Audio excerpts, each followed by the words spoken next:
This medieval wooden machine outsmarted modern engineering. Still unbeaten. Steel, circuits, and software didn't invent efficiency. Long before factories roared and buttons replaced hands, medieval craftsmen built a wooden machine so clever, so brutally effective, that its core design still runs the modern world. This isn't nostalgia. This is engineering truth hiding in plain sight. If you enjoy uncovering the forgotten logic that kept civilizations alive, subscribe now and ring that bell like you're locking a fortress gate before the storm hits. A machine born from pressure and patience.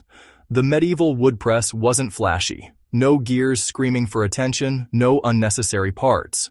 Just wood, gravity, leverage, and human intelligence working in ruthless harmony. Its purpose was simple: apply slow, controlled pressure over time.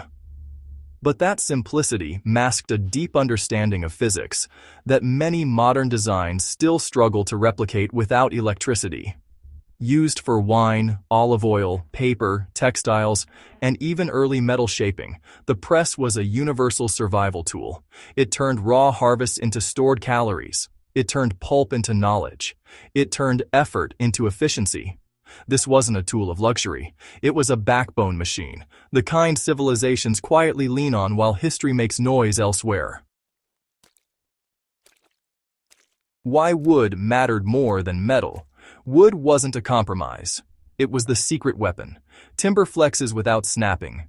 It absorbs shock. It distributes force evenly across fibers. Medieval builders understood this instinctively. A wooden frame under compression behaves like a living system. Metal of the same era would crack, deform, or fail catastrophically. The screw, often carved from hardwood, expanded slightly under pressure, locking itself tighter the more force applied. That self-reinforcing behavior is something modern engineers now chase with advanced materials. Medieval builders already had it, grown in forests. The genius of slow force. Modern machines love speed. Medieval presses loved time. That's the difference. The press didn't crush. It persuaded. Pressure increased gradually, squeezing liquids and fibers without destroying structure. That meant higher yields, better quality, and less waste. In olive pressing, slow pressure prevented bitterness. In wine, it protected flavor. In paper, it aligned fibers instead of shredding them. Today, many industrial failures come from rushing processes that demand patience.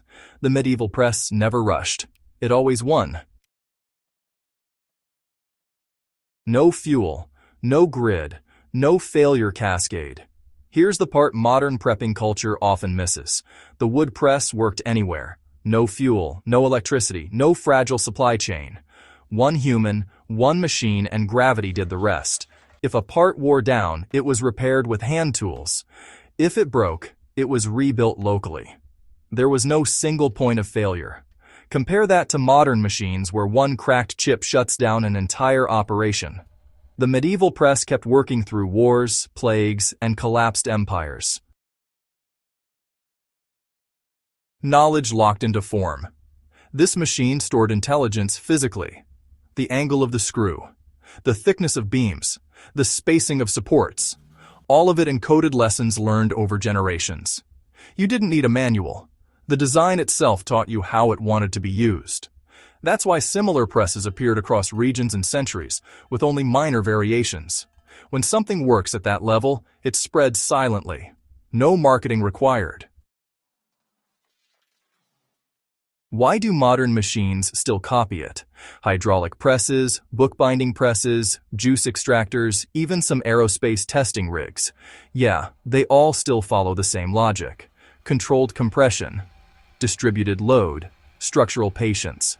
The difference is, modern systems rely on external power to fake what the medieval press achieved naturally. Remove the power, and the machine is dead. Remove power from a medieval press, and nothing changes. That's not backward. That's resilient. Survival wisdom, hidden in plain sight. For a channel like History's Survival Code, this really matters. The medieval wood press isn't just a historical artifact. It's a reminder that real preparedness favors systems that degrade gracefully instead of collapsing dramatically. It teaches that durability beats speed, that repairability beats optimization, that understanding materials beats overpowering them. These aren't romantic ideas. They're practical lessons paid for with centuries of trial and error. Here's the uncomfortable modern question. Are we actually smarter or just louder? Medieval builders didn't have simulations or sensors, yet they engineered machines that lasted hundreds of years. Many modern machines struggle to survive a decade. The wood press doesn't argue. It just stands there, still working, quietly judging. So, the medieval wood press wasn't smarter because it was complex. It was smarter because it was honest. Honest about force, honest about materials, honest about human limits, and that honesty is exactly what made it timeless. If this kind of forgotten intelligence matters to you, share this with someone who thinks progress only moves forward. Subscribe to History's Survival Code because the future doesn't belong to the fastest machine. It belongs to the one that still works when everything else fails.